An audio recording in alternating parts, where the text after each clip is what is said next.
bonjour. Nous sommes très heureux de vous accueillir durant notre apéro virtuel pour célébrer la fin de l'année scolaire. C'est le deuxième et surtout pas le dernier de cette année. Ci piace vedervi e passare il tempo con voi tutti. Oggi e in modo informale il nostro progetto Roteco è multilingue e mescoleremo le lingue. Wir lieben es, Sprachen zu mixen. Ja, guten Tag auch meinerseits. Sie werden wahrscheinlich Bedenken haben bezüglich der Mehrsprachigkeit, aber schauen wir mal, ob das so funktioniert, wie wir es geplant haben. Allora, prima di iniziare, qualche indicazione su Zoom. Questo evento è registrato e verrà trasmesso in rete. Potete quindi scegliere se lasciare la telecamera accesa o spenta e il pulsante per attivarla o disattivarla si trova in basso nello schermo. Tuttavia chiediamo di spegnere il microfono per non disturbare durante la visita virtuale. Se avete domande potete scriverle direttamente nella chat. And from my side in English, some details about our online event with Zoom. This online event will be recorded and shared on Roteco and its networks. So please, you may choose to have your camera on or off. To do this, you can click on the camera icon. It's located at the bottom left hand of your screen, then start video or stop video. However, please make sure your microphone stays turned off during the presentation so as not to disturb others. You are welcome to open your mic during the networking, and in the closing, we do want to hear from you. And during the presentation and virtual tour, you may post your questions, comments, or thoughts in the chat, or just a nice hello. It's your space to communicate and share with the community, and we will read out the questions or type you back. Donc, vous l'aurez compris, on a eu l'information en italien et en anglais. Donc, notre event est enregistré et sera diffusé dans les réseaux. Donc, pendant la visite virtuelle, éteignez vos micros, mais posez toutes vos questions dans le chat. Moi et Melissa, nous allons les lire. Okay, nun zum Programm der Veranstaltung. Wir beginnen mit einem großartigen virtuellen Besuch der EPFL Pavilions in englischer Sprache. Dann gehen wir in kleine Räume, je nach Sprache, also eine auf Englisch und eine auf Französisch. In diesen Räumen werden wir verschiedene Themen mit Ihnen diskutieren. Und nach diesem Moment des Austauschs werden wir wieder zurück in diesem großen Raum kommen und einige Mitteilungen machen. Donc, vous l'aurez compris, ici se trouve le programme de notre soirée. Lo avete capito, questo è il programma di questa serata.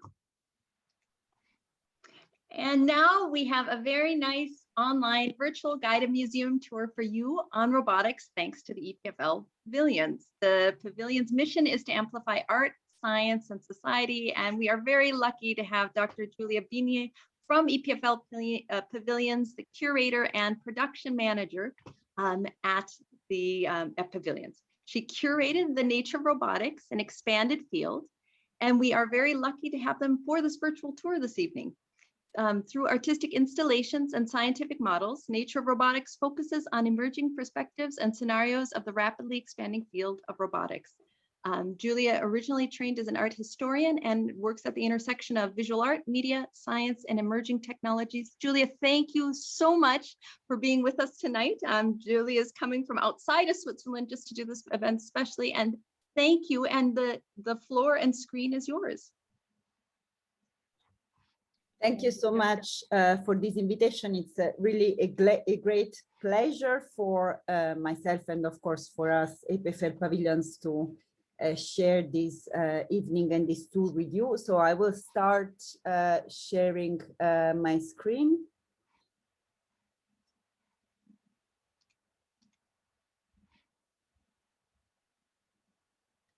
Just to set it, okay. Could you see it properly? Yes, Giulia, we see your screen, the entrance of the pavilions. Perfect. So, okay, again, thank you so much. And it's a great pleasure to give you today a guided tour through the virtual model of Nature of Robotics. So Nature of Robotics was our exhibition at the EPFL Pavilions until May 16th, devoted indeed to the theme of robotics at the intersection of art and science.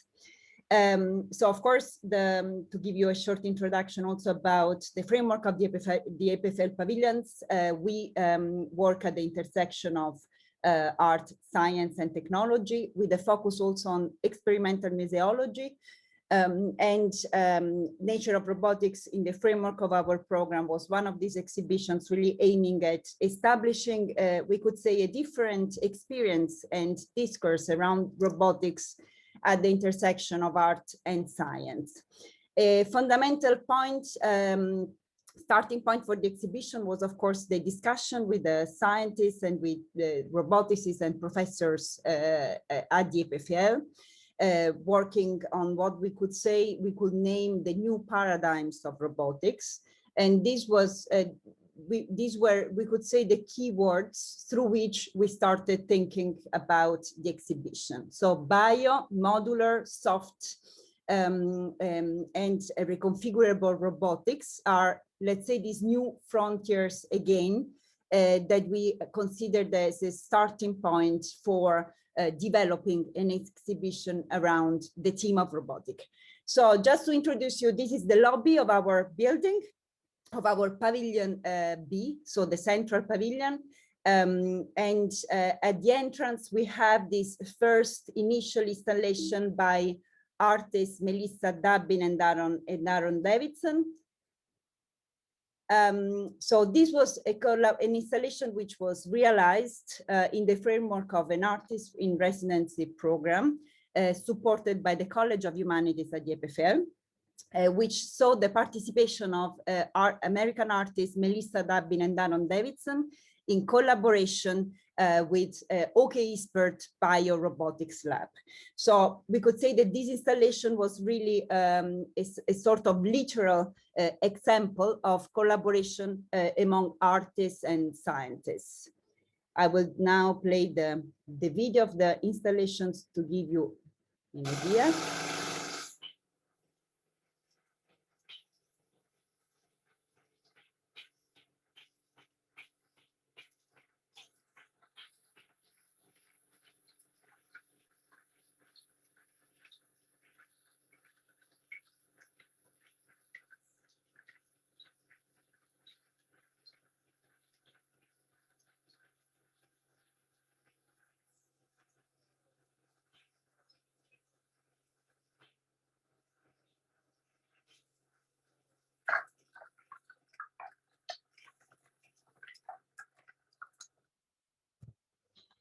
Okay, as you saw in the presentation, basically, there are different items in this work by Melissa Dubbin and Aaron Davidson. The core of the work is this soft manta. So it's the soft robot of a Ray Manta, which was developed initially by the artists in the framework of the Okayama Art Summit exhibition, If the Snake, in which they collaborated with a laboratory in Japan, the first laboratory that 13 years ago developed the first model of a soft manta robot. And in collaboration with OK Expert, they worked on a digital visualization, we could say, of the environment in which this creature basically finds itself in this tank. And we have a digital visualization of the movement of the manta ray in the water environment. And the structure, the glass structure, that it's a sort of, we could say, a sort of engine, a machine around the work was, of course, produced with a specific scientific glass, meaning that all the items that you see here were, of course, site-specifically produced for this exhibition and were made in collaboration with scientific glass blowers. In this sense, the work addresses, of course, also the aesthetic, we could say, of the laboratory, of the scientific laboratory. And in collaboration and in discussion with OK Expert over, of course, an artist in residency program that we had to devise exceptionally for the pandemics remotely. nevertheless, the laboratory and the artist could work on a digital visualization of the movement of the manta ray in the water environment. And we will see now that we enter the exhibition that this element is absolutely important in the research by OK Expert, how basically visualizing the animals in the locomotion of robotics animal is a center of his research. So now we go from the lobby we enter in the exhibition space. So as you can see, probably you visited EPFL Pavilions, Pavilion B already, but our building was basically, it's by architect Ken Gokuma, and we have these long galleries that, of course, constitute a pretty interesting framework for thinking about the display in exhibitions. So to give you also an introduction now on the title, Nature of Robotics and Expanded Field. Of course, the starting point of the project is this link between robotics and nature. But we have also this idea of the expanded field, which refers to the theory of American art critic and theorist Rosalind Krauss, that who at the end of the 70s started basically thinking about the expanded field of sculpture, referring to American land artists who decided to work, let's say, to imagine installations for the outdoor environment. And this idea of the outdoor remains an important point for the scientific models that we will see in the exhibition, but also for the artists that are part of this narrative. And here we have a work which is at the beginning of the exhibition space. And of course, it's also a sort of homage to the Swiss tradition in the field of robotic art. In the work of artist Jean Tinguely, and specifically he is in the exhibition with a film, Study for an End of the World #2.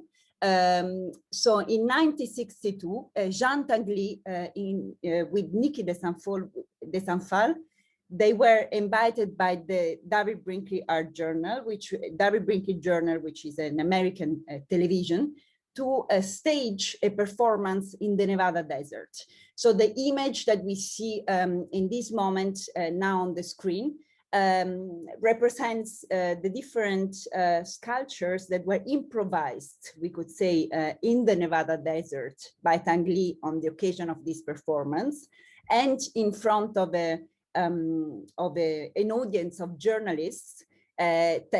Tinguely and Niki de Saint-Phal, they exploded this sculpture in what we could consider a very interesting performance with the machines, the very well-known, of course, machines by Tinguely as a protagonist of the performative act. And of course, the very interesting point from a more art historical perspective in this context is that this was in 1962. And Tinguely, we see here Tinguely intervening really in the outdoor space in the Nevada desert, well before American land artists developed a very specific way to, let's say, work in the, again, expanded field, what Rosalind Krauss named expanded field. And in this sense, we could consider, and this is also the discourse of the inclusion of Tinguely in the exhibition. He's, of course, a founding father of what we could say the relationship between art and machines and robotic art. But actually, he's also a very important and sort of pioneering figure, even in what we could consider a sort of land art approach to contemporary art. And just I didn't mention this at the beginning of the tour. If you have any question, feel free to ask, and I'm happy to discuss also during the development, during the visit. So continuing again, proceeding in this sort of exploration of this link between, we could say, machine and robotics and art, we have here the work maybe by Urs Fischer. I will show you a short excerpt.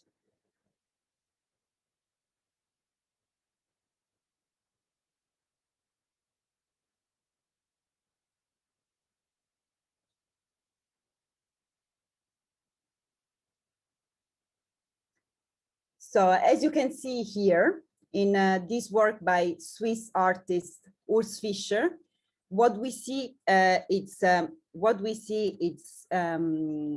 two robo snails that Fischer basically developed in 2019.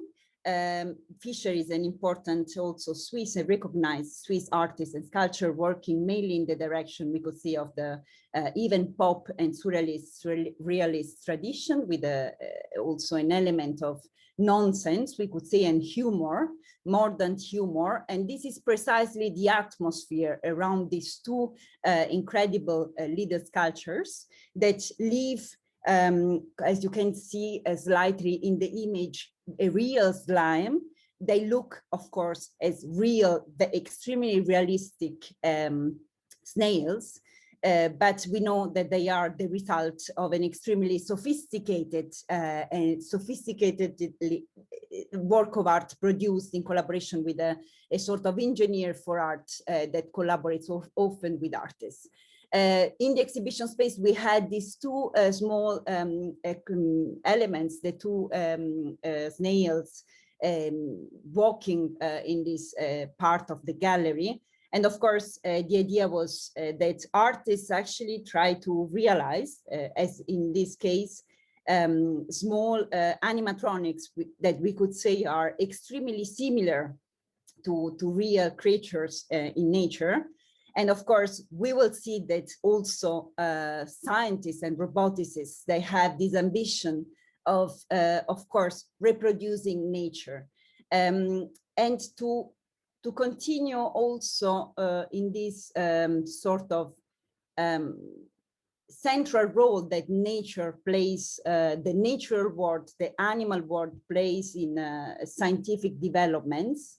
Giulia, here we have one question regarding the snails. Yes. Is it like the snail that move, is it like a kind of robot? And if yes, is it expensive or not expensive? And how do you do when, because you say that you put just in the middle, so to people, they don't walk on your, exactly, on the snail. How do you do that? Yeah, it's a fun question. So it's absolutely not. We could say, and we will make this distinction afterwards, we cannot say that they are proper robots, because we will see that, of course, the idea of robotics implies a sort of integrated intelligence. So the snails are extremely real aesthetically, but they do not have a sort of integrated intelligence. So we could rather use the term animatronics. And yeah, of course, the snails were the big protagonists of, let's say, of the exhibition, in the sense that we were extremely careful with visitors in order not, of course, to just walk on the snails. On the other end, of course, now we have the model of the empty space, we could say, but we also had a protection for the snails. Unfortunately, in order to make them even more visible. But of course, it was also, we should imagine, as we could see in the video, that the scale of these snails is a very small scale.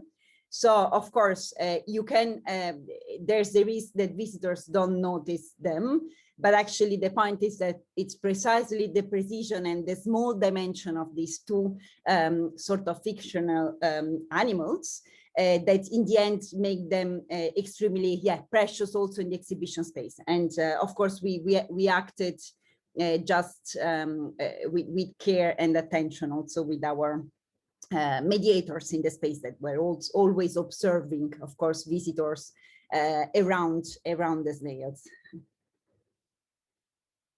Okay, then to continue, and we are now approaching the work by Adrian Mistika. Adrian Mistica, I try only to arrive to a point in the model where we can see. So this is a work by the artist Adrian Mistica. The title is Regalez-moi volé, 2012. So this work was realized in the framework of the Artists in Lab program at the ZDK, the University of Arts in Zurich. And ZDK also developed even already at the beginning of already since different years, a program that sort of fostered the relationship and the exchange between artists and scientists. And in this case, Adrian Mistica, who's not necessarily an artist interested in robotics, but is really, we could say, a contemporary artist, mainly interested anyway in issues related to environment, but also with a sort of political approach to that. Adrian was an artist in residence in a laboratory for scientific observation in Bangalore in India. And in that occasion, he could basically observe again the life, we could say, in the labs. And we know, of course, that observing animals and nature is an important component of scientific developments and research. In this case, Regalez-moi volé, which is also the reference in the title. It's really this act of observing this fly. Of course, there's also an element of, we could say, a special element here, because we see that the fly is glued on a stick. We have to imagine that this installation was very delicate, but also very elegant in the exhibition space, in the sense that this display, it's a reference in the way, basically, in museums of in natural history museums, we usually have this sort of display of the natural and the animal world. And that's the two paravents, the structure that they decided to build the sculpture. And there was, again, this projection reproducing this fly, as we could see before in this video. And of course, in the narrative of the exhibition, this work pointed to the prominence and the importance of scientific observation for the development of robotic models. And on the other part of the wall, we have the work by Jörg Leni. Jörg Leni, he's also a Swiss artist who in 2015 basically started developing Otto. Otto is a drawing machine. So here the point of the work, as we could see, is this machine, which was, we could say that Leni as an in-between profile, as a profile in between an artist and engineer. And Otto, he's a drawing machine that basically can draw on this black surface different, let's say, sequence of different drawings. In this specific case, Otto, we presented the series titled Two Legacies, Footnotes from the History of Two Cultures, which addresses, we could say, the broader history of art and technology. We could say the relationship between art, engineering, and technology. Here we see the drawings of the dome of the Pepsi Pavilion in Osaka, 1970, which was a very pioneering example of collaboration between artists and scientists. To give you the perception of the presence of Otto in the exhibition space, we will now watch a video.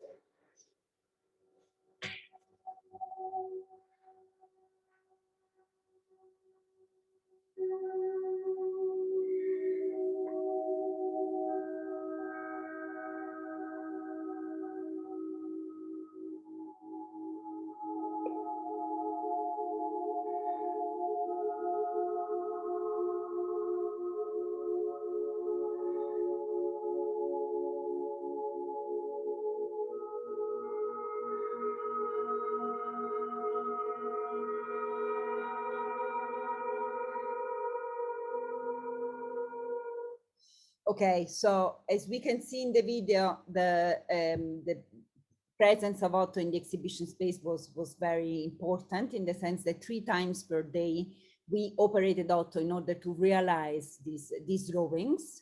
And therefore we have here an example, we could say, on one end of a drawing machine. So Len, in this sense, is also recognized as an artist who initiated this also idea, continued this idea of the tradition of robotic art, we could say.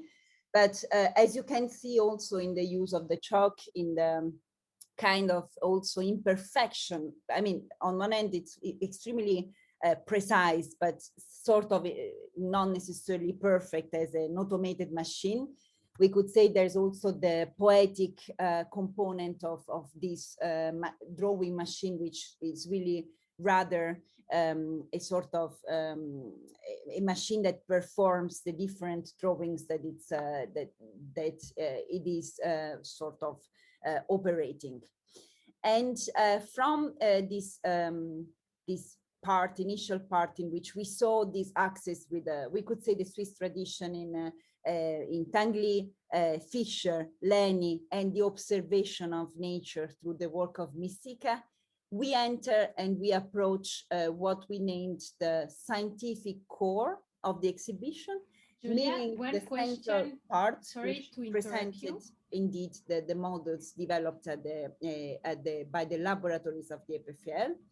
So here we have Autobot, which is a robot developed by Professor Oke Ispert and the Biorobotics Laboratory at the EPFL in collaboration with Humboldt University, reproducing fossils that basically lived billions of years ago. Here as well, in connection to Autobot, there's the study of the locomotion of this old creature. Again, highlighting the importance of the visualization, but also the simulation of movement in animals, which is fundamental for the biorobotics laboratory at the EPFL. The exhibition implied also, of course, research. And in this case, so in this central part, we presented the work of the microbiorobotics laboratory at the EPFL. Just to give a short introduction, the work, this is Professor Selman Sakar, and the microbiorobotics develops on a very, very small micron scale machines that can actually act in extremely sophisticated ways. We see here a sequence of, again, videos and experiments produced by the microbiorobotics lab. And here we see micro swimmers, artificial micro swimmers. Here, of course, we should notice the scale. And also, basically, the main question was if we have visitors in the exhibition that have a specific idea, for instance, of humanoid robots, or robots only as a humanoid sort of appearance. Of course, the microbiorobotics is an incredible field to discover, because the main question would be, would you imagine that what we see here is actually a robot, or in the field, let's say, of robotics? And in this sense, Professor Sakar's research was extremely interesting and really a real example of the new paradigms, again, of robotics as developed in scientific research. And to continue always in this central core, here we have the work by Professor Jamie Pike, who's also an extremely important scientist at the EPFL, who developed the reconfigurable robotics model of Mori. So here we see Jamie Pike she's the founder of the Reconfigurable Robotics Laboratory at the EPFL that works, of course, in what we could name modular robotics, modular robots. And here we see Mori, this basic paradigm that she developed, applied also, for instance, in its potential uses on Mars. So also to return to the question that we had before, here, for instance, the tree bot, we try, it's a bit difficult to see, unfortunately, from the model, but we have here these tree bots. So the small, again, modules developed by Jamie Pike. And in this case, we have a sort of integrated intelligence. So it means that these origami robots, they can actually detect the surroundings. And for instance, they can jump obstacles, or they can really adapt to the environment, to the surrounding environment. And to conclude with this central core, we have here to conclude the soft robotics. So the new materials that are used by soft robotics and in soft robotic. And here we have, for instance, the soft transducers laboratory, Professor Herbert Shea, presenting a pump and gripper. So what we could consider almost as an insect from this perspective is actually a soft gripper, which can, for instance, hold also a lemon or fruits. And of course, this is important because it sort of changes the idea that we have of the robotic hand, for instance. And to return in this dialogue, which is also essential for the exhibition among, let's say, scientific visions and artistic visions, we enter here the work of artist Agnes Dennis, visual philosophy. So Agnes Dennis, she's now recognized as a fundamental artist in environmental and ecologic art. And in this visual philosophy, at the crossroads of different disciplines, Agnes Dennis really developed her own universe. For instance, we had here the Kingdom series X-ray of a stingray and this X-ray of seahorses. And as we saw in the scientific model, we started with the Autobot by Åke Isbert, and now we have the same sort of sequence also in the work in the series by Agnes Dennis. So we start with her idea of, we could say, the animal world, and then we shift to the isometric systems in isotropic space, map projections, the cube, which is a sort of study of Agnes Dennis on, apologies, it's a fast model, but on the idea of cartography. We have here, in connection with this idea of reconfigurability developed, and that we saw in Jamie Pike, this sort of triangulation. The title of this work is Dialectical Triangulation, a Visual Philosophy, including the Human Argument, which is a sort of manifesto of the work of Agnes Dennis, in which, again, philosophy, mathematics, logics, and as you can see also geometry, are really the essential and basic elements for the development of a visual language. And then again, this motive of the pyramid as presented in this sequence of works. And on the other part of the wall, we have the visionary work of Alexandra Daisy-Ginsburg, English artist, so the British artist. So Alexandra Daisy-Ginsburg designing for the sixth extinction to 2013-2015. So the forest image, Alexandra Daisy-Ginsburg was a sort of pioneer in contemporary art, in really building, we could say, a work at the crossroads of art and speculative and synthetic biology. In this designing for the sixth extinction, so the scenario, the basic point is the process of rewilding, meaning basically including through artificiality and artificial creatures, items that are elements that are now missing in our environment due of course to climate change. And here we see that Daisy Ginsburg acted also as a sort of scientist, meaning that she developed the patents for the fictional creatures that she imagined in this sort of, again, artificial, of this world at the crossroads of artificial and natural.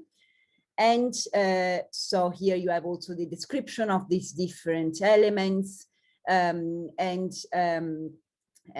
also 3D models, 3D printed models of these creatures. And of course, in general, in the exhibition, there are different links. As we saw, we have the manta ray at the beginning, we have the fisher's nails, and then we have the mobile remediation unit by Alexandra Desi-Ginsberg.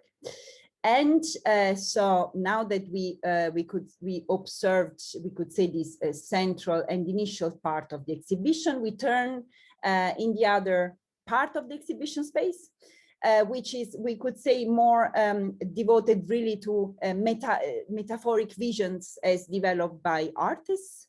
So here we have the work Stock Weather by Hasib Ahmed. This was also a production, site-specific production for the EPFL, commissioned by the EPFL Pavilions for Nature of Robotics. We just observed shortly the video. So what we see here is a sort of micro environment. So if we return,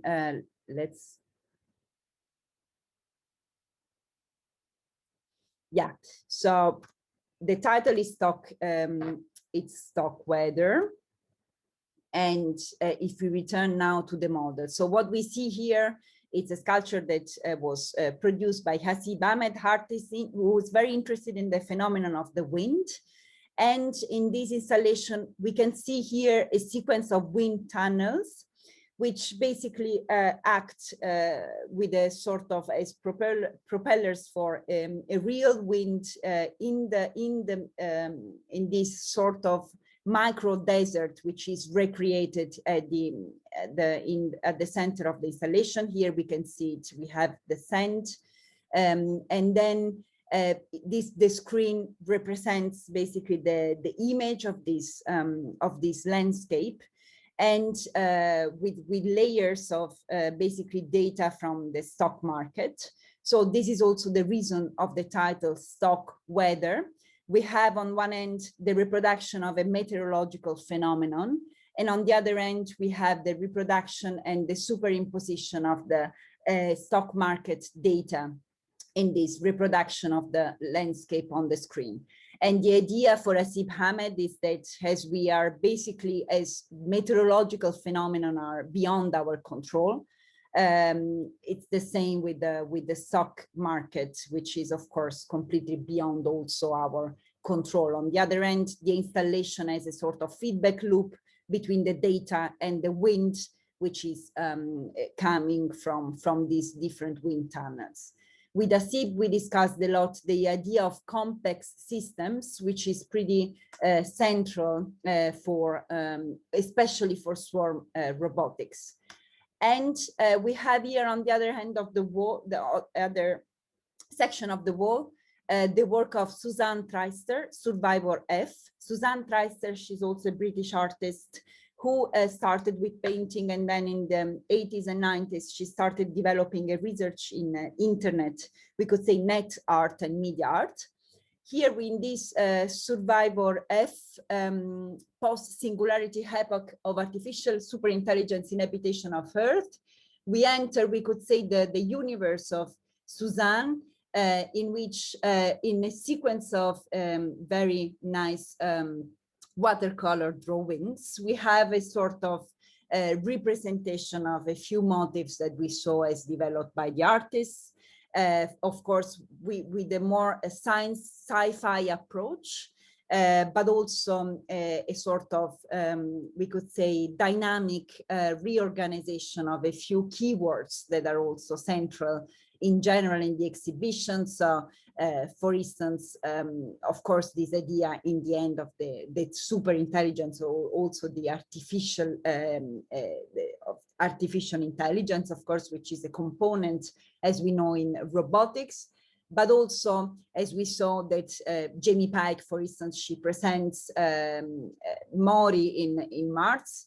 The entire sequence of drawings by Treister, they represent precisely our potential inhabitation in the, let's say, in the space. And in connection to this, we had also at the end of the exhibition space, the projection of a sort of lexicon that, Suzanne Treister developed in connection with this Assissin. And here, unfortunately, we can enter the black box, but we cannot see enough. So this is the work by artist Basim Magdi, which I really invite you to see. These videos are also available on Basim's website. And we presented two films, New Acid and Magnet. In New Acid, as you can see in this image, we see a sort of a sequence of animals who are exchanges text messages among each other, questioning, we could say, philosophical ideas, but also the impact of technologies, for instance, in our, we could say, society. By discussing this work with artist Basim Magdi, actually, the original, let's say, the starting point for this film was actually observing animals in a zoo and imagining what would happen where, in the case they would start basically having contacts with each other. And the other film that we had in the exhibition was Magnet, which is rather a film essay that reproduces the scenario of a change of gravity, of an increase of gravity on the planet, and the sequence of events which follow this dramatic change on our ecosystem. And part of Magnet was also shot in a robotics laboratory in Manchester. And as mentioned, we enter with Magnet a sort of metaphorical dystopic narrative on, we could say, at the intersection again of environmental reflections, but also how in some senses also technology is part of this narrative. And here we presented the work by artist Claudia Comte, who's also, she works at the crossroads of in different medias, but also with sculpture. And for those who know the work of Claudia Comte, we presented two animations, two digital animations, Time Varying Viscosity and Sculpture Invasions and Bunnies Emitting, representing, we could say, the digital representation of, let's say, her real sculptures. Claudia Comte, she collaborated with a laboratory for computer vision in Fribourg in Germany and applied, let's say, algorithmic processes and digital visualizations, simulations programs that could, let's say, change we could say, the tactility of her sculptures in this sort of digital real. And here the reference is really to the also new materials that are explored as well by roboticists in the framework of the soft robotics. So it's silicon, it's about really also an exploration of new materialities. And slowly towards the end of the show, we enter here the work of, I try only to find a good entry point. Here we are. The work of Katia Novickova. So Katia Novickova, the title is Pattern of Activation, Mammalus Nursery Down Chorus. We will see a small excerpt and then I will give you an introduction on the work.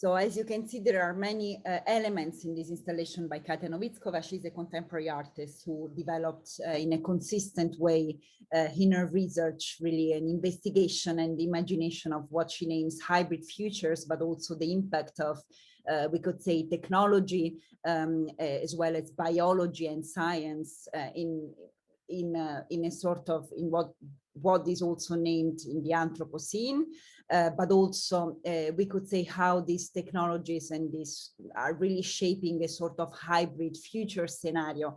And it's largely what we see here also in this installation, which is really an environment in which baby swings were transformed by Katia in sort of three artificial alien like creatures, robotic creatures that move in the space, and they also at the background we see this presentation, which of course refers, we could say, to what also Katia considers as a, let's say, our mediated landscape, meaning that we are now, for instance, used to perceive Mars through rovers, or we are used to, let's say, see the ocean through robotic rovers, meaning that actually now machines are actually really sort of amplifying our possibilities, and they go even beyond what is possible for us. So in Katia's universe, we really see this sort of perspective on these future and hybrid scenarios in which artificiality actually lives together with human or animal. And as a final also note on the work, the images that you see, a part of them was also sort of inspired and included digital imagery developed by the laboratories at the EPFL. Giulia, can we ask you a question? We've had two in the chat, and I think maybe I'll ask Sophia, will you ask it in French? Because I think, did I get it correct when I say, is this a baby in the... Yes, c'est un siège bébé. It's a baby, how do you say, baby siège? Balançoire. So the artist put Alors, donc, vous voyez, ça, c'est à l'origine, c'est des balançoires automatisées pour des petits enfants. Et l'artiste, il a pris cette machine et l'a, on peut dire, changé clairement avec l'inclusion de cette partie plutôt sculpturale dans des créatures. Mais à l'origine, il y a, c'est vraiment, oui, des balançoires automatisées pour des enfants qui, je ne sais pas s'ils sont vraiment diffusés en Europe, mais surtout, oui, en Japon, par exemple, ils sont utilisés pour, dans les États-Unis pour les enfants. Et en effet, aussi, la réflexion liée à ça de Katia, c'est comment aujourd'hui, on peut dire, il y a un aspect automatique même dans la sphère affective, dans le sens que clairement, ces machines, ils sont clairement utilisés dans les domaines de la famille, ils sont dans les domaines intimes de notre affectivité. Et donc, ça, c'est un point de départ aussi pour Katia, pour oui, imaginer comment pouvoir, on peut dire, de nouveau, les frontières de cet univers hybride qui n'est pas seulement vraiment imaginaire, mais commence à être une partie réelle de notre vie. And Giulia, I have another question. I am very bad at art, but do you know in Gruyère, there is one bar with the alien stuff. Is it the same artist or not at all? Yeah, I'm wondering whether I'm getting actually your reference correctly, but I don't think so. No, in the sense that also I would say that this is a very specific installation in Katia's work. And this was, for instance, also presented at in the prize at the in Berlin. Okay, sorry, I'm sorry, I don't remember, but it's really a specific installation by Katia, and she has a broad, let's say, a production for which we could say that this is really a specific presentation of our work. Thank you, Giulia. Thank you.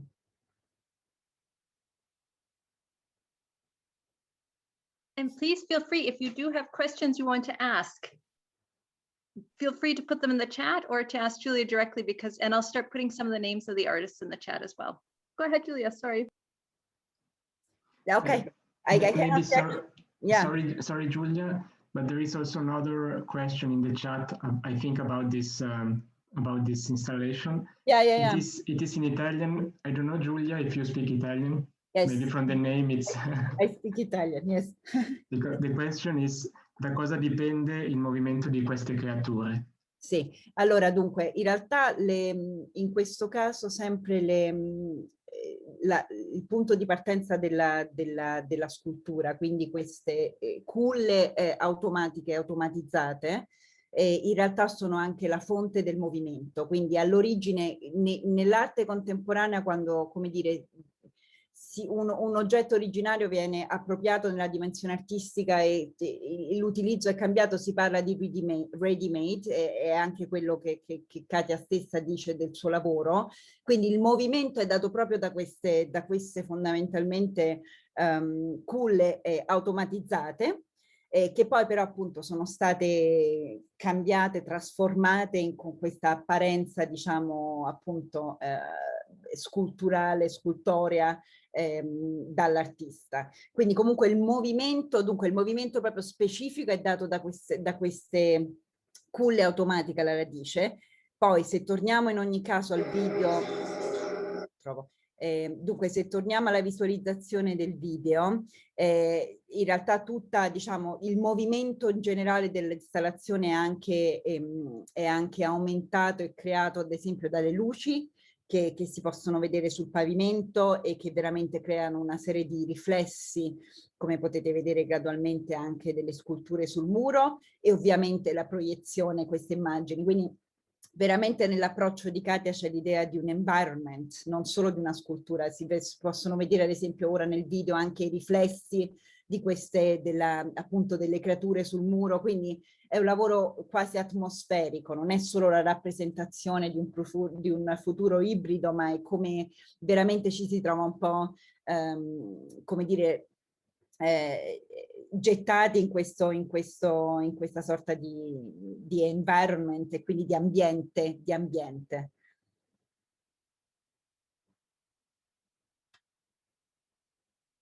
I'm happy to reply any other question, of course. Thank you for the Italian. Sì, è piacevole. It's actually nice for me as well to talk in Italian because it doesn't happen often. So sometimes we all know we need to find the terms in our language finally. Okay, so here to continue, this is the work by Lea Pereira with Pathos Vis Zurich. So Pathos stands for Poetic Animatronics Through Hands-on System. And we cannot see it distinctively here, unfortunately, but I give you a small description. It's an engine which was created by Duo Ports and Rao in collaboration with BIS Zurich and Etat Zurich. And then Lea Pereira, who's a drone designer, she specialized in drone design for theater contexts.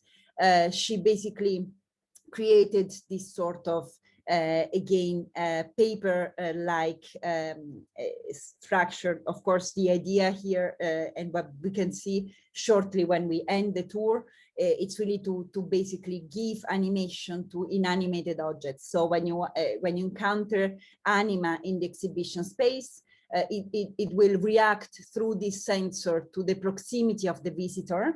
And this proximity will trigger a reaction in the sculpture that as basically usually in real environments, usually animals can react to the human presence. So it's a sort of defensive reaction.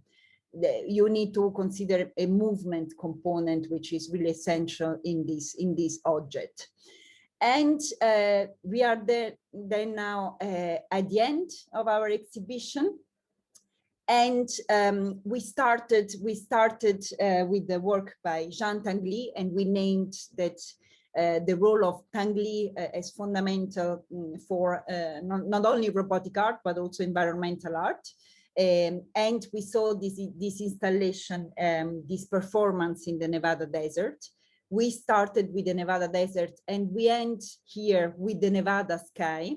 This is the work by artist Trevor Paglen.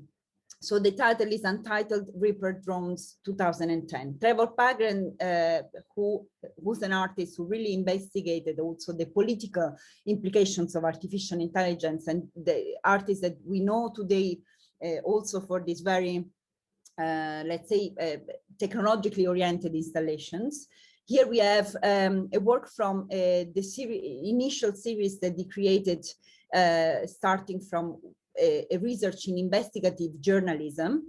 And unfortunately, it's a bit difficult to really recreate this detail through a scientific model, through a virtual model. But so we have a landscape, apparently a beautiful and romantic, sublime landscape. But the point of this image is actually a tiny point that we see here, which represent a Reaper drone. So that's also the reason of the title. It's important to imagine that you would observe this landscape, and at some point you would recognize that there's a mini point here. But let's say the drone of Paglen is a very important element in the exhibition, because of course, when thinking about an exhibition on robotics, we also know that today that the field of real developments of robotics is also the surveillance/military context. And in this image, Paglen wanted really to create this kind of idea. You have the feeling of watching an extremely a magnificent landscape, but the point of this image is it is actually this small drone, which is again used in the military context. And the point is that if I would have met this drone in any other border, then of course it would have been extremely dangerous and potentially, potentially a problem for my, let's say, life. So that's the point. We need to acknowledge that, of course, robotics is also has strong links also with the military. Drones are also potentially weapons. And the aim of Nature of Robotics was really to, first of all, discover the field of robotics. And we are used to think about robotics as a humanoid robot. That's our immediate reaction when we hear this word, we could say, or we think about the scientific field. But precisely through the discussion with scientists, as well as through, of course, the work of contemporary artists in this dialogue, the idea was really to open up, let's say, new perspectives on robotics. But also, of course, Paglen at the end of the show has the symbolic function of reminding us also of the potentially more problematic aspect of this discipline, which of course were also discussed with professors. And we know also that in the life of scientists, there is a moment in which scientists and engineers, they need to also decide where to orient their research and their energy and their work. And yeah, with the work of Trevor Paglen, we end the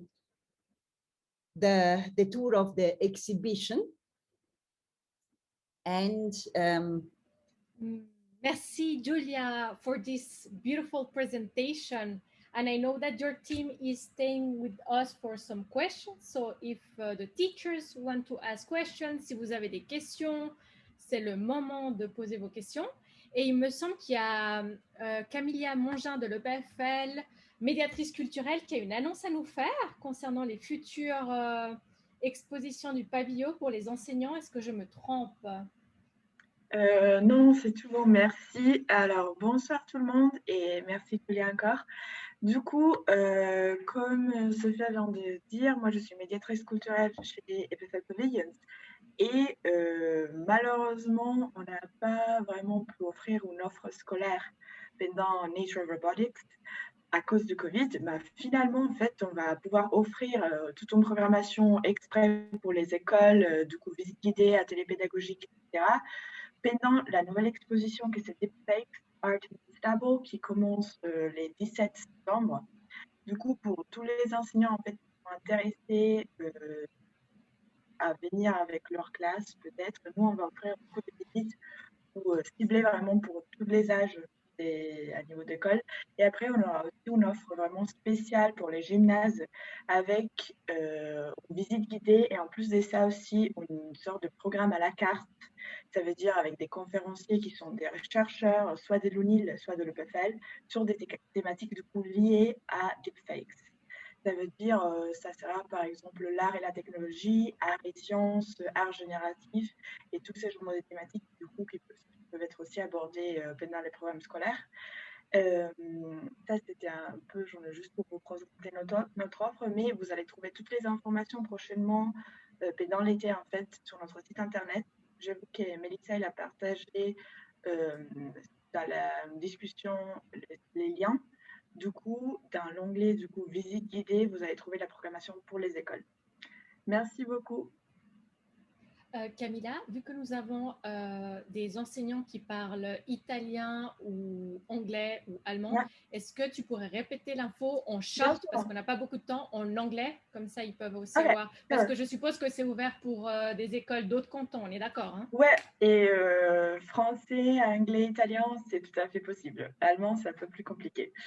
Ok, alors fais-nous la short. Yeah, it's just, so I'm an art mediator at EPFL Pavilions, and I am currently developing a school offer for the next exhibition starting on September 17th. The next exhibition is called Deepfakes on Art and its Double. And I invite you to check our website.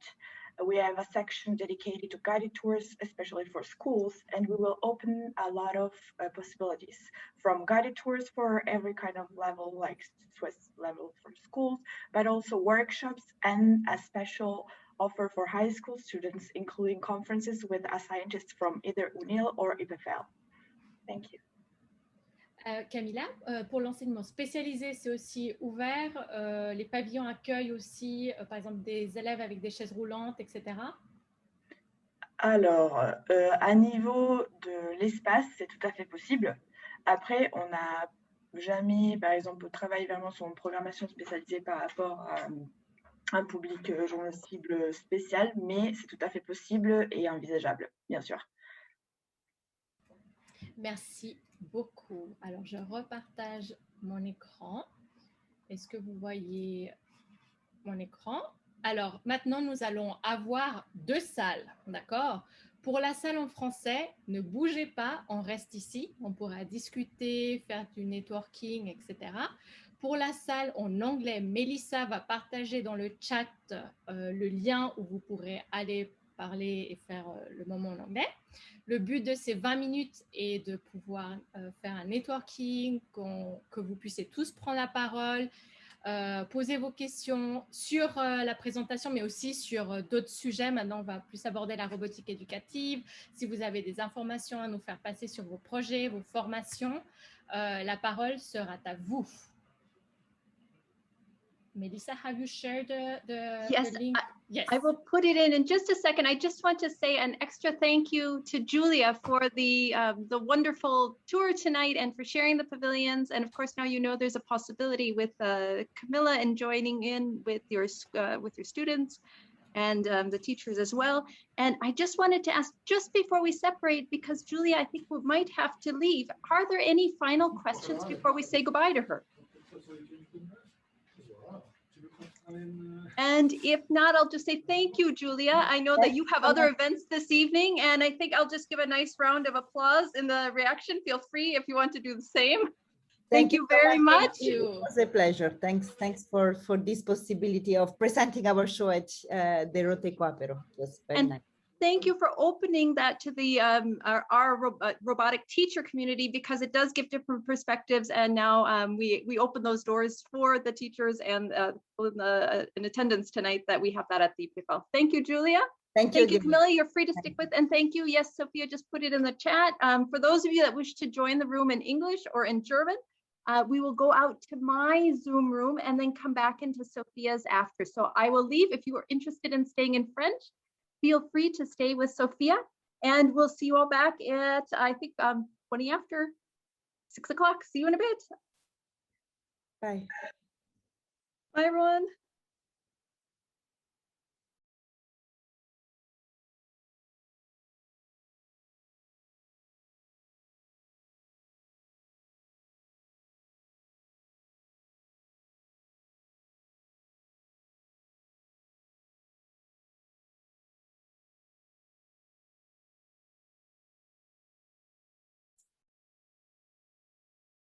Ah, ton micro est coupé. Hein.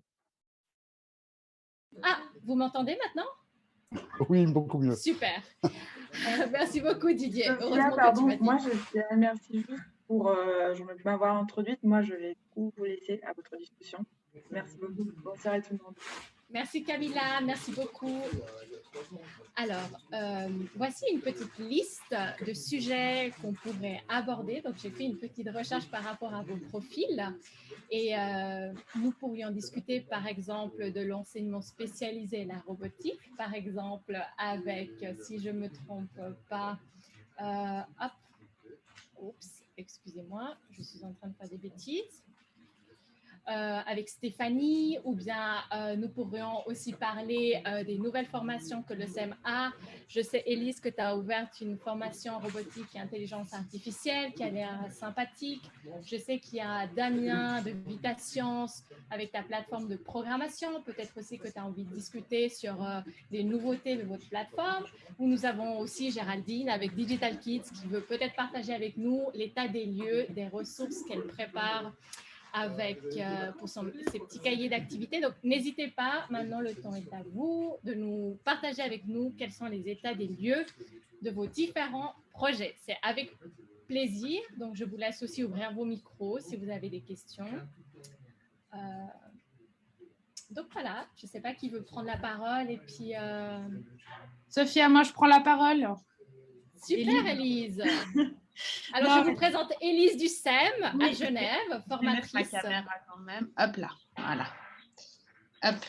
Oui, alors, c'est drôle parce qu'hier, on a eu une séance de travail. Donc, moi, je travaille au service école média. Je suis formatrice mythique à Genève. En fait, c'est un service qui forme les enseignants. Je vais y aller rapidement, mais qui forme les enseignants sur toutes les nouvelles technologies. Alors, nous, à Genève, on a surtout des tableaux blancs interactifs qui remplacent un peu le tableau noir et des tablettes qui vont dans certaines classes. Et puis, donc, du coup, on forme les enseignants sur ces technologies. Et puis, on fait aussi du support dans les classes par rapport à, toujours en lien avec le numérique. Moi, je vais dans les classes pour, par exemple, travailler un peu l'esprit critique face aux nouvelles technologies. On va dans les classes pour travailler avec les timios. On a aussi de la prospective par rapport à Bluebot. Enfin, voilà, tout ce qui est autour du numérique. Et puis, du coup, hier, on a eu une séance parce qu'il faut savoir que... Alors, je ne sais pas si c'est... roman ou pas, mais ça sera intéressant de discuter. Mais donc, du coup, nous, à Genève, l'année prochaine, on a une phase pilote, on a un nouveau plan d'études numérique, en fait. Et du coup, l'année prochaine, on va former 80 ou 90 enseignants de 1P2P uniquement, donc ça commence par le cycle 1, sur ce nouveau volet un peu du plan d'études. Et puis, on va les former... il va y avoir des ateliers Timio, des ateliers Bluebot, des ateliers tablettes et des ateliers... Alors, nous, on travaille avec Grasp. Je ne sais pas si ça vous parle. C'est une sorte de Dropbox. Je crois que ça vient de l'EPFL, quelque chose comme ça. Oui, c'est ça. C'est juste Élise, oui. Donc, on va les former aussi là-dessus. Et puis, voilà, on est un peu dans la découverte de l'année prochaine. Et puis, voilà, on est un peu confronté à des enseignants qui ont déjà beaucoup de choses à faire et on a l'impression des fois d'un peu les emmerder avec tous ces trucs numériques. Donc voilà, mais bon, on va tenter donc du coup de former ces enseignants, enfin de faire cette phase pilote en fait l'année prochaine, puis après normalement enfin, qui vont suivre. Enfin, il y aura une sorte de recyclage un peu. Donc, un recyclage, c'est on reforme en fait tous les enseignants primaires sur le numérique. Donc, voilà un peu les projets du service école média ces prochains mois. Voilà. Et puis, Élise, ça m'interpelle. Est-ce que, par exemple, pour le projet pilote, c'est les établissements qui s'inscrivent ou on les oblige en quelque sorte? Comment ça se Tu me passe? poses une colle, tu me poses une colle. Il me semble que c'est il me semble, mais j'ai pas envie de dire des bêtises, mais que c'était sur inscription, mais j'ai pas eu vent du formulaire d'inscription. Mais il me semble que c'était les établissements qui avaient envie, qui avaient une certaine motivation à se former à ça, en fait. Ok. Voilà. Super intéressant. Alors, c'est intéressant parce que voilà, nous on a fait ça on a commencé il y a 2 ans et demi à l'EPFL, puis l'EPFL dans le canton de Vaud. Et puis on a parmi nous Didier Roy qui a contribué qui a coordonné l'écriture de ce manuel-là, qui est le manuel pour l'introduction de la science informatique, justement au cycle 1. Ok. Et qui a utilisé au canton de Vaud, qui est en Creative Commons et qui est dans ta disposition au cas où. Donc voilà, Didier, il est juste là parmi nous maintenant. Donc il y a eu un très gros travail. Ça, c'est la version qui était uniquement sciences informatiques, et puis il y a une nouvelle version qui est en train de sortir avec l'aspect aussi citoyenneté qui est incluse. Je ne sais pas combien il fait le nouveau, ça c'est le manuel plutôt de l'enseignant avec tout plein d'activités, et ça se base sur les mêmes éléments que vous avez dit, à savoir Tigno et Bibot. Donc voilà. Donc vous avez de l'avance sur nous, c'est ça. La conclusion, c'est ça. Disons, on a expérimenté passablement de choses. Et puis, d'ailleurs, on a des rapports là-dessus. Hein. Donc, toutes nos expériences sont dans des rapports. Il y a 200 pages de rapports sur tout ce qu'on a vu dans nos écoles. Et c'est des rapports publics. Okay. Intéressant. Moi, je me présente en deux mots. Donc, j'ai suivi ces formations pour le cycle 1, pour le cycle 2. Je viens de commencer, de passer 2 semaines à faire la formation pour le cycle 3 maintenant. Donc, on a commencé en début 2019 avec les enseignants du cycle 1, donc 1, 2, 3, 4 en même temps. Et puis, on était formés en amont, quelques personnes ressources dans les établissements pilotes. Ensuite, on était sur le terrain avec les collègues du cycle 1. Et dans un deuxième temps qui est en train de se poursuivre maintenant, c'est carrément tous les établissements du canton qui sont on appelle ça le déploiement, c'est-à-dire que tout le monde est formé maintenant pour le cycle 1, et puis c'est le cycle 2 qui a eu la même démarche et puis qui est en train maintenant de déployer gentiment. Et le cycle 3, on est en train de se former puisque ça commence à la rentrée dans des projets pilotes dans 11 établissements du canton déjà, avec une petite phase de 6 mois pré-pilote dans 3 établissements. Donc ça fait sens parce que c'est un suivi qui est riche, quoi. Justement, le livre décodage est prêt pour les 1 à 4, 5, 6 c'est en cours d'élaboration, 7, 8, il y a déjà beaucoup de projets qui sont préécrits, mais il n'y a pas encore d'ouvrage. Et puis le cycle 3 pour les suivants, on est en train d'y réfléchir. Alors, je me présente aussi. Vous avez terminé? Oui, merci. Donc, je suis enseignante spécialisée AB. À l'autre bout du canton. Donc, enseignante spécialisée, c'est pour tous les enfants qui ont des besoins particuliers, donc aussi des problèmes d'adaptation. Donc là, je vais m'occuper des enfants à haut potentiel intellectuel. Et j'ai ouvert un atelier de sciences tous les mercredis matins. Donc, l'État a décidé qu'il mettait aussi de l'argent pour eux. Et en fait, j'ai décidé de faire des modules, enfin un atelier de sciences, mais c'est plutôt un espèce de Fab Lab pour créer une démarche scientifique et puis canaliser toutes ces pensées très fluides, mais qui partent un peu dans tous les sens. Je me suis formée à Timio avec vous, Monsieur Mandada. J'ai déjà expérimenté ça pendant 4 ans à Aigle. Je pense que les enseignants, ils ont de la peine à comprendre cet outil parce qu'ils ne voient pas la pédagogie qu'il y a derrière. Et puis pour moi, en fait, la pédagogie, autre que le numérique, c'est vraiment la démarche scientifique. Puis à l'école, on n'est pas dans un concept de démarche scientifique. On va remplir les cerveaux, tac, tac, tac, mais on ne leur demande pas aux enfants d'avoir des idées, de se poser des questions, d'avoir des hypothèses, de revenir en arrière si on s'est trompé, de recommencer, d'aller sur un autre chemin. Et je trouve qu'avec Timio, on peut faire ça vraiment bien, mais ce serait à adapter à toutes les branches, en fait, pas que à la robotique. Donc là, moi, je me suis inscrite sur votre site parce que comme j'ai un module robotique dans cet atelier pour les élèves à haut potentiel, j'ai déjà commandé We Do à l'EPFL et puis Timio. Puis j'aimerais bien continuer à apprendre parce qu'au fond, je suis qu'une amatrice. Mais si je peux avoir des connexions, des intervenants en classe, d'autres programmes. Voilà, moi j'ai fait ça il y a 4 ans à Aigle qu'avec des enfants qui sont en difficulté d'apprentissage. Donc en fait, faire des expériences de haut niveau avec des enfants qui sont en classe de développement, ça marche aussi. On a même été en connexion avec la fondation Innovage, dans laquelle travaille est bénévole monsieur Jean-Daniel Nicou, je crois. C'est lui qui avait créé la souris sans fil, hein, si c'est juste. Et puis, il avait ouvert des ateliers de programmation à Blonay un samedi matin. Et j'ai pris un de mes élèves de la classe développement. Et je ne lui ai pas dit qu'en fait, il allait se retrouver qu'avec des gens qui allaient faire de la programmation. Et puis, en fait, il était comme un poisson dans l'eau. Il n'a rien vu, personne n'a rien vu. Puis, il a pu faire cet atelier programmation. Donc, voilà, ça m'intéresse beaucoup, même si moi, je ne suis pas spécialiste. Mais j'aime bien amener les enfants à penser.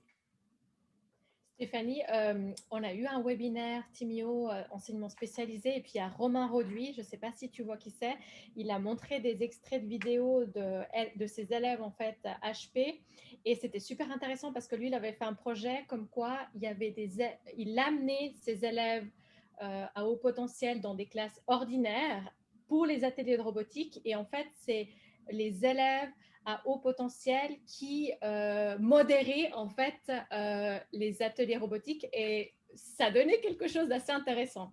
Oui, alors moi, c'est aussi mon petit secret, c'est de pouvoir inviter dans cet atelier des enfants en difficulté, que les enfants au potentiel tous les mois, en fait, à la fin de chaque module, puissent aller en classe, dans les classes, et puis présenter ça.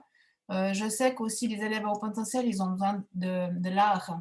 Et avec Timio et d'autres d'autres modules, on peut faire beaucoup de décorations, imaginer des robots en grand. Enfin, moi, mon rêve, ce serait de pouvoir faire dans la cour une pièce de théâtre avec des robots, mélanger tout ce qui est artistique, théâtre, musique et dessin. Parce que voilà, j'ai des élèves, c'est vrai, il y a des parents, ils m'ont dit, bon, c'est bien joli les ateliers de sciences, mais si mon enfant il est passionné de la mythologie grecque, on fait quoi? J'étais là, ce sera à lui de trouver des liens, mais on verra comment je peux les relier à ça. Je ne sais pas si... On verra qui s'inscrit en fait.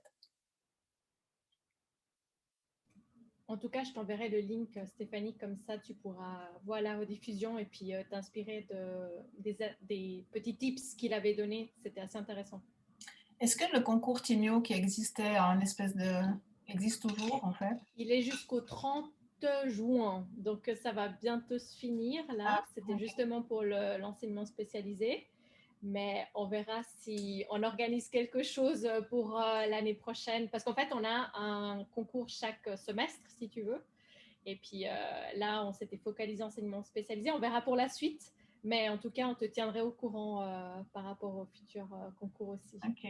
Et puis c'est possible de demander que quelqu'un des EPFL vienne avoir un intervenant en classe une fois pour un renfort ou...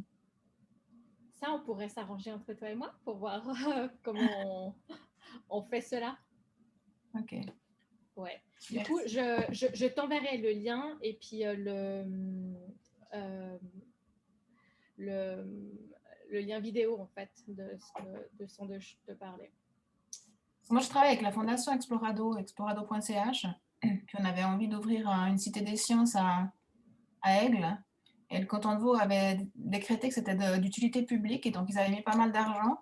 Et finalement, la commune d'Aigle a changé d'avis, et ils ont voulu utiliser le bâtiment pour autre chose, et puis c'est un peu tombé à l'eau. Donc maintenant, on n'intervient que dans des petits festivals.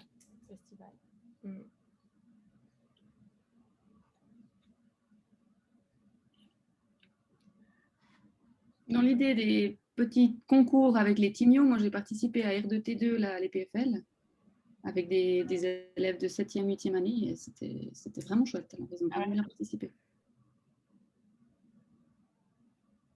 Ça crée une bonne cohésion, et c'était aussi des élèves HP, enfin pas tous, mais une bonne partie. Comme je suis enseignante d'appui et d'informatique, là j'ai proposé de faire de l'appui inversé, de laisser les élèves à besoins particuliers en classe avec l'enseignante qui peut pointer là où ça coince et puis leur faire de la révision.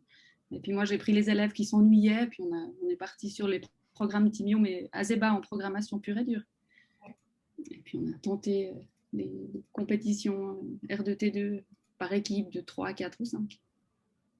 Oui, Stéphanie, ça, il faudra demander, qu'on demande à Evgenia. Je crois que là, pendant sa phase pilote, elle a eu des classes du spécialisé. Ça serait intéressant aussi de voir le retour qu'ils ont par rapport aux missions R2T2. Ouais. Sophia, we've returned because now it's 20 after. So for maybe just a nice closing for everyone that stayed for the last little bit. Melissa, do you mind, because I know that Geraldine, Damien, they want to share something before we make the announcement. I don't know, Geraldine or Damien, if you want to share the stage of your project, and you have everybody here, so take the floor if you wish. If not, we can go to the announcement. It's up to you.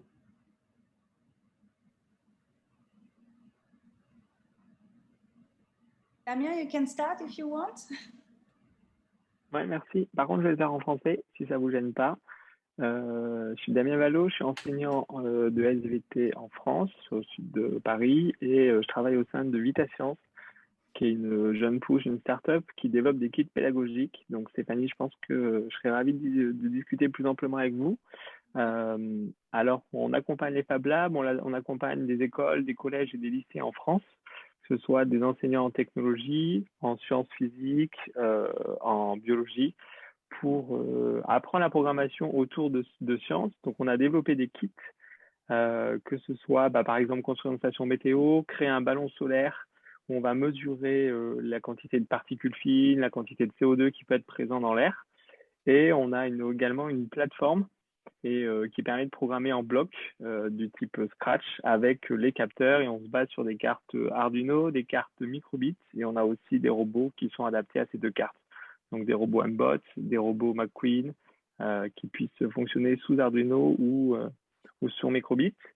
L'interface, il est également disponible avec des fonctions pour les élèves dyslexiques, avec des tailles de police, avec des forts contrastes.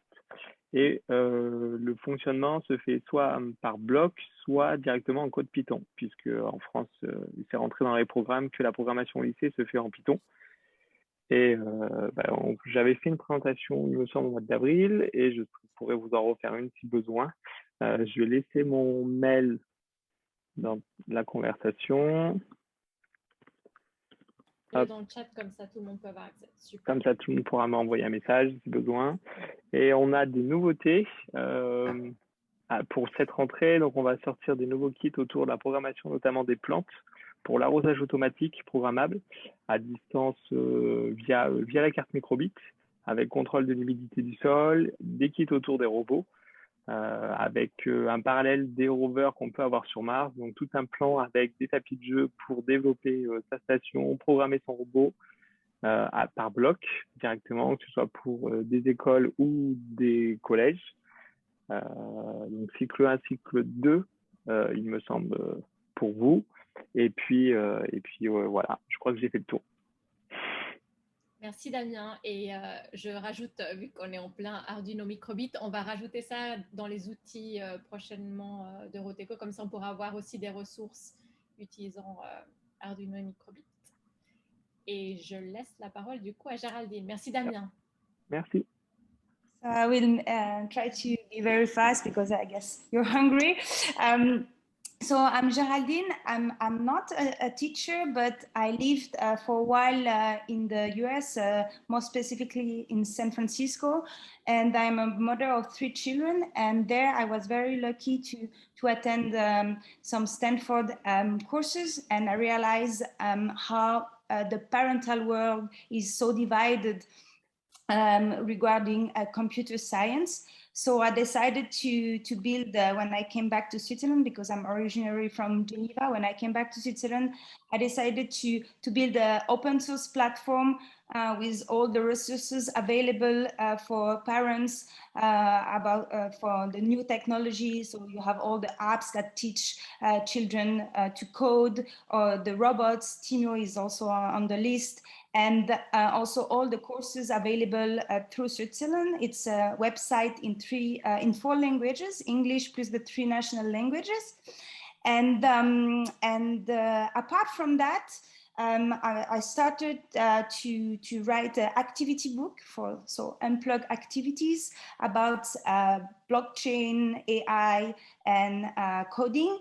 And so just to give you just a little teaser, it will be like this in German and in French, but hopefully maybe in Italian as well, where I, for example, I explain also some technical words like bug, where it comes from. And there is also a lot of unplugged activities for children from 4 to 7 and sometimes even for 8 years old. I test them, most of them, on my kids and on my friends' kids.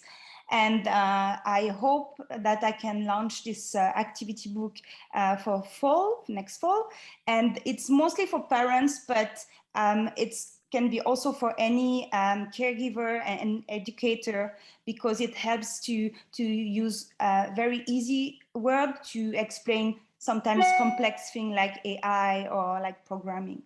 So if you are interested, you can go on the website. I will leave you the URL, and then if you want to contact me as well, you please feel free. Thank you for your time.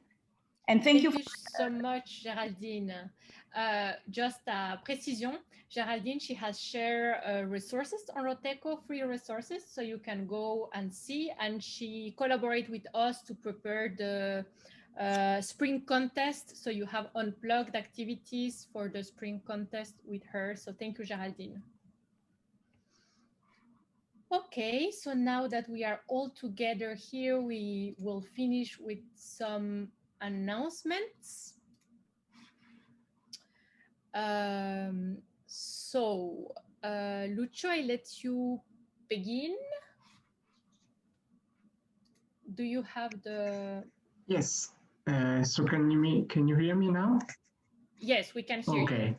Yeah, so actually I wanted just to announce that in August there will be our next newsletter, the Roteco newsletter, and we have some exciting news, and we are working also to move Roteco into phase 3, so a new phase of this project, and we are looking forward to inform you about all the news that will happen in this next phase 3. So wait for this newsletter that will come in August with a lot of nice news. Donc, juste petite traduction, je pense que ceux qui restons, on parle aussi anglais, mais c'est juste pour traduire un petit peu. Donc, ce que Lucio vient de dire, c'est que nous aurons la newsletter au mois de août, où nous aurons plein de nouveautés par rapport à la phase 3. Et puis, nous voulons vraiment remercier la communauté, parce que sans vous, ça ne serait pas possible. Donc, nous sommes impatients de lancer cette newsletter du mois d'août.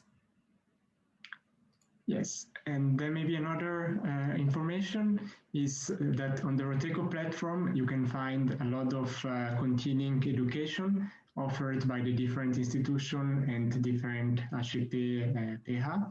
And so we invite you to have a look at the courses that will start next semester. Exactement. Donc, ce que Lucio vient de dire, c'est pour l'année 2021-2022. N'hésitez pas à vous inscrire pour toutes ces formations en robotique, informatique qui existent dans les différentes HEP ou centres de formation. Donc, allez voir sur Roteco, il y a les informations qui vous lient directement aux différents sites pour vous inscrire pour les HEP. Oui. Yeah. And as you know, we also promote events with a focus on robotics. So if you organize some event yourself and you want us to promote it, so don't hesitate to tell us, and we will get your event on Roteco. Exactement. Si vous avez des événements que vous voulez mettre en avant via nos réseaux sociaux ou via la plateforme, faites-nous passer le mot et c'est avec plaisir qu'on va vous aider pour la communication. And I might just add the events are open to everyone. I just saw a message on the chat that they couldn't get Geraldine's link, but if you sign up on Roteco, it's in the activities, and those are people that are signed up in Roteco. So I welcome you all to sign up on Roteco. And just want to say finally, just to thank Lucio. He is the manager of this wonderful Roteco project, and we want to thank him for his work and finding funding and partnerships for Roteco. Thank you, Lucio, and thank you to everyone that's here today as well. Donc, ce que Mélissa vient de dire, c'est que Lucio est le manager de notre projet et puis nous voulons chaleureusement le remercier pour tout le travail formidable qu'il fait dans la recherche de partenariats et de financement. Well, I think I have to thank you, Melissa and Sophia, because actually it's you that make the great work and that keep also the community together. And so actually you are the real heart of this community. So thank you very much for all the work, and also thank you for all the community that make Roteco possible and that participate to the activity of Roteco, upload activities on the platform, and share their ideas and their project. This is really what we want with this community. Et nous vous souhaitons des bonnes vacances. J'espère que vous avez eu beaucoup de plaisir, comme nous l'avons eu nous aussi. Et puis, on vous annonce le prochain Roteco événement, ça sera le 23 septembre. Donc, marquez déjà dans votre agenda. On vous tiendra au courant dès que possible sur comment vous pouvez vous inscrire et toutes les informations. And thank you, everyone. I guess we're just at the right moment. We're 2 minutes over, but we thank you all for sticking with us. Thank you for being a part of this beautiful community. We wish you a wonderful summer, and to stay tuned with to Roteco. We have a lot of work to do for you this summer, and we're happy to do so. See you back in the fall. And of course, Roteco is yours for the summer. Anything you want to advertise or share. Goodbye, everyone. Thank you. Bye-bye. Bye. Bye-bye. Bye. Merci à tous. Au revoir. Au revoir. Merci à tous d'être venus. Merci.